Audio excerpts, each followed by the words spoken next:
Bendiciones a todos mis hermanos. Bueno, aquí les presento el resumen de la clase del pasado martes y habíamos hablado sobre el texto de 2 Corintios 12. Habíamos iniciado con este texto bíblico, versículo del 1 al 4. Ciertamente no me conviene gloriarme, pero vendré a las visiones, a revelaciones del Señor.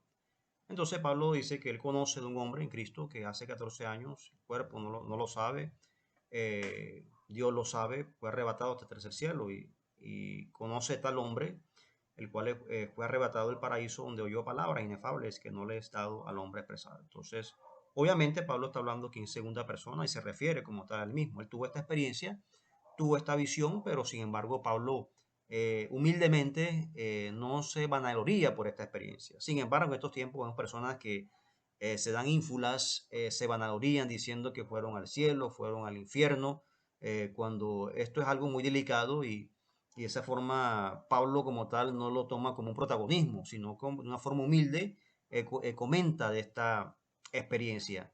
Entonces, obviamente aquí se desmiente como tal ese mito o esos supuestas revelaciones de las personas que fueron allá, pero todo es con el fin de protagonismo.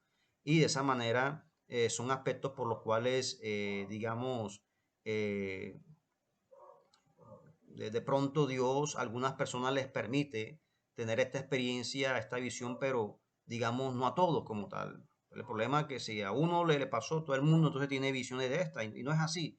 Esto no es un juego y de esa forma el mismo Pablo lo expresa claramente en esta área y de esa manera no es para tomarlo como un protagonismo como tal.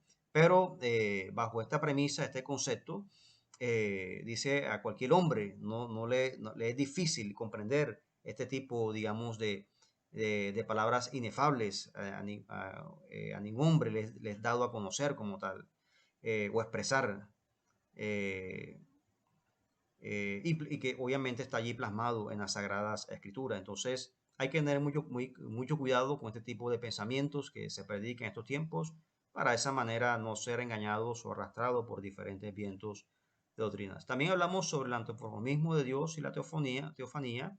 Entonces, antropoformismo quiere decir forma de hombre, en el cual Dios envió a sus mensajeros, los ángeles, digamos, casi similar a un ser humano para dar un mensaje como tal.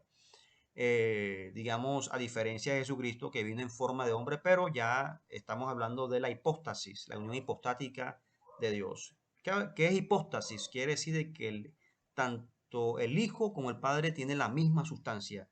Entonces, en el caso de Jesucristo es el Hijo de Dios, el Hijo del hombre que vino a rescatar el mundo.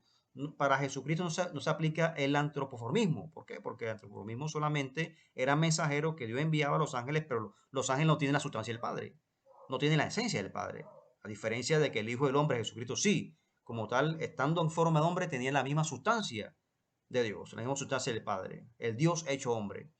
Entonces, bajo esta premisa, este concepto, mis amados hermanos, hay que hacer la diferencia. Hipóstasis con el Hijo del Hombre, Jesucristo. Antropoformismo con los ángeles, o que es los mensajeros que Dios enviaba. Y teofanía, Dios, fanía, manifestación, es la forma en que Dios se manifestaba al hombre a través de fenómenos naturales. El caso de la zarza ardiente, un árbol que no se consumía, pero el árbol hablaba, entonces una teofanía de Dios. Dios hablaba a través de la zarza. O el torbellino que le habló a Job. Entonces, también una teofanía en ese aspecto. Entonces, son las formas en que Dios se ha manifestado al ser humano. Cuando hablamos de providencia de Dios, es la administración de Dios, que Dios no abandonó su creación, no la ha abandonado, sino que la sigue administrando y la sigue sustentando.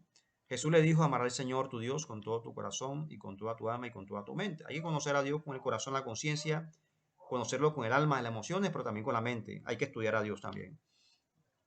Hay que construir la teología. Necesitamos nuestros interlocutores, la iglesia debe reformarse todos los días y en la multitud de consejos está la sabiduría. Soñamos con un avivamiento. Entonces el avivamiento les enseña que radica como tal en una conversión plena delante del Señor, un cambio de vida. Entonces esa es la conversión, el avivamiento. El teólogo debe tener en cuenta la complejidad de las estructuras institucionales, políticas y económicas en una sociedad industrial, tanto en la intimidad de la comunión personal, tendrá que tratar y ser relevante a los problemas de la conservación del ambiente en este planeta, tanto como en las crisis personales de desesperación e insignificancia. exégesis e eisegesis. Entonces hay que hacer la diferencia. Exégesis es lo que está en la Biblia, lo que está allí escrito, la interpretación en la cual Dios nos ha dado, esa es la exégesis. Interpretar la Biblia tal y cual como está escrita. Y la eisegesis es dar la interpretación que yo quiero. O sea, no someterme al texto bíblico, sino yo quiero interpretar lo que me conviene, a mi acomodo. Esa es la eisegesis. Entonces, como teólogo cristiano hay que hacer la exégesis. Interpretar de acuerdo con tal y cual está el texto bíblico escrito. El que no conoce la historia está condenado a repetirla. Entonces hay que conocer historia, mis hermanos. La historia es muy importante. Primer siglo después de Cristo, los padres apostólicos duraron casi 400 años predicando la palabra de Dios. Ellos fueron discípulos apóstoles. Y bueno, gracias a Dios y a ellos le damos muchas cosas. El canon del Nuevo Testamento, desde Mateo, el Apocalipsis, ellos lo construyeron. Hicieron este trabajo estos siervos de Dios.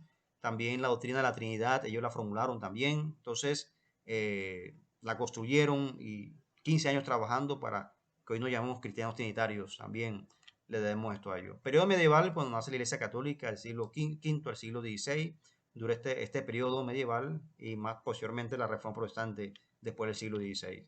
El escolasticismo, que son las escuelas monásticas, siglo XI, cisma de Oriente y Occidente, es la división entre la Iglesia Ortodoxa y la Iglesia Ortodoxa de Oriente y la Iglesia Católica de Occidente, que son las mismas. La única diferencia es que ellos manejan patriarcas, eh, ellos manejan patriarcas y acá se manejan curas como tal. Es la forma en la que ellos, digamos, tienen las diferencias, pero es básicamente la misma doctrina de la Iglesia Católica. Comparten como tal la misma doctrina en ese aspecto. Escuelas monásticas y catedralicias también surgen en esas épocas.